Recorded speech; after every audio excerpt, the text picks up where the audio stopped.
का road map क्या है बांकीपुर को लेकर? बांकीपुर का रोड मैप को लेकर बिल्कुल क्लियर है। 3-4 बातें जो मैंने बताई है कि विधायक और विधायकी से जुड़े हुए मामलों में बांकीपुर में अब भ्रष्टाचार नहीं होगा, 1 पैसे का भी भ्रष्टाचार नहीं होने दिया जाएगा।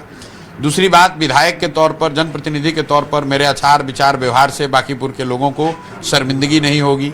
तीसरी बात मैंने कही है कि बांकीपुर में जो सबसे पहले मेरी प्राथमिकता है कि यहाँ पर शिक्षा की व्यवस्था को सुधारा जाए, और जो खासकर गरीब इलाके हैं बांकीपुर में, बांकीपुर है पॉश एरिया दिखता है, लेकिन 60% से ज़्यादा लोग झुग्गी झोपड़ियों में, स्लम्स में रहते हैं।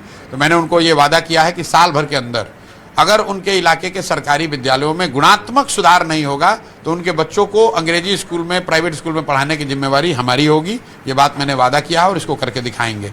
इसके साथ साथ मैंने एक और बात कही है कि बांकीपुर भी अन्य दुनिया के, देश के अन्य शहरों की तरह, बेंगलोर की तरह, हैदराबाद की तरह बेहतर कैसे बने, इसका एक ब्लूप्रिंट बनाकर जारी करेंगे, ताकि आने वाले 5 साल 10 साल में सरकार उसका अगर चाहे तो उसका इस्तेमाल करके बांकीपुर को बेहतर बना दे। लेकिन एक वीडियो वायरल हो रहा है जिसमें ये आपका वीडियो दिखाया गया है, जिसमें ये कहा गया है, प्रशांत किशोर कह रहे हैं कि इसको हम बेंगलोर बना देंगे बांकीपुर को। वीडियो वायरल नहीं हुआ है। भाजपा वाले बौखलाहट में अब अंतिम चीज़ ये रह गई, अपना यही सब करेंगे।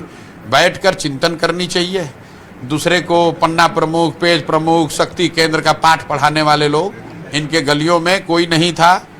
जब सामने से मैं खड़ा हो गया, जनता के पास विकल्प हुआ, तो इनका सारा ऑर्गेनाइजेशन धराशायी हो गया। हर गली मोहल्ले में सच्चाई ये है आज की तारीख में कि 4-5 भाजपा के गुंडे वही राजनीति को कंट्रोल करते हैं। और उन मोहल्लों में चूंकि लालू जी के डर से लोग वोट दे देते थे भाजपा को, तो लगता था कि भाजपा बहुत मजबूत है।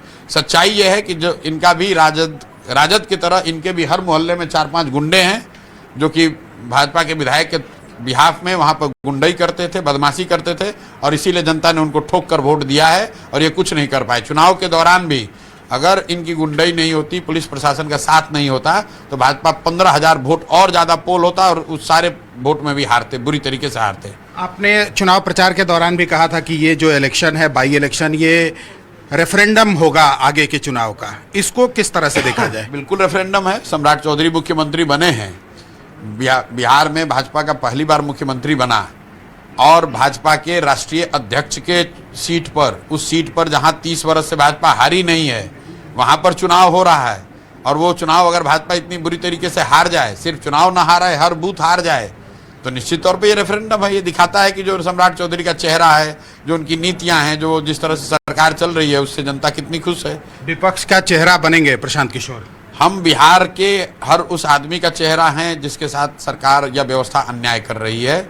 हम विपक्ष और पक्ष का चेहरा बनने नहीं आए हैं। पक्ष के चेहरा जो हैं वो भाजपा के व्यक्ति हैं जो मुख्यमंत्री हैं, विपक्ष का चेहरा तेजस्वी यादव हैं। हम बिहार के समाज के चेहरा हैं, समाज के लड़के हैं, और बिहार में बेहतरी हो, पढ़ाई हो, रोजगार हो, पलायन हो, इसके अलावा दूसरा कोई बात नहीं करते। 2029 और 30 को लेकर प्रशांत किशोर के मन में क्या प्लानिंग है? कोई प्लानिंग नहीं। अभी इतनी प्लानिंग है कि थोड़ा थके हुए हैं, 1-2 दिन में स्वस्थ हो जाएं, फिर बांकीपुर के लिए अपना काम शुरू करें, और साथ साथ बिहार के हर उस व्यक्ति को ये विश्वास दिलाएं कि भाई आप भी खड़े हो सकते हो। आप अपने इलाके में 2 साल, 3 साल, 4 साल मेहनत करो, लोगों की आवाज़ बनो, लोगों की मदद बनो। लोग जाति, धर्म, दल और नेता से ऊपर उठकर आपको वोट करेंगे। एक चीज़ देखा गया कि इसमें जो वोट मिला है वो सभी जातियों का मिला है। क्या लगता है इसमें जाति का बंधन टूटा है प्रशांत किशोर की वजह से? भाई, मैंने पीछे भी बार बार कहा है कि अगर कोई विषय, अगर कोई घटना, अगर कोई चेहरा, अगर कोई व्यक्ति समाज के इमेजिनेशन को कैप्चर कर ले, तो बिहार में हर 5 वर्ष 10 वर्ष में लोग जातियों से ऊपर उठकर वोट करते रहे हैं। लोगों ने इंदिरा गांधी के मरने के बाद कांग्रेस को वोट किया, लोगों ने बोफोर्स के नाम पर बीपी सिंह को वोट किया, लोगों ने मोदी के चेहरे पर 14 में वोट किया, लोगों ने पुलवामा के नाम पर, राष्ट्रवाद के नाम पर वोट किया, लोगों ने अभी आज बांकीपुर में प्रशांत किशोर के नाम पर वोट दिया है। जब भी लोगों के पास ऐसा कोई विषय, कोई घटना, कोई व्यक्ति सामने दिखता है, तो लोग जातियों से ऊपर उठकर वोट करते हैं। बांकीपुर ने उस बात को फिर से चरितार्थ किया है, और बिहार के अन्य हिस्सों के लोगों को भी मैं आग्रह करूंगा कि आप देखिए, अपने समाज से जो सबसे अच्छा व्यक्ति आपको लगे उसको आगे बढ़ाइए, उसको मजबूत कीजिए। जब अच्छा आदमी जीतेगा तभी आपका और आपके बच्चों का भला होगा।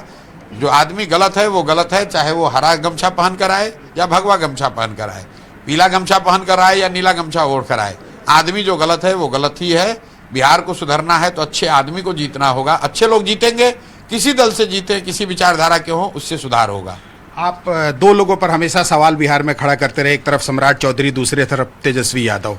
दोनों में अगर किसी एक को चुनना होगा तो आप किसको चुनिएगा? किसी को नहीं चुनेंगे, चुनना होता तो उनके साथ होते।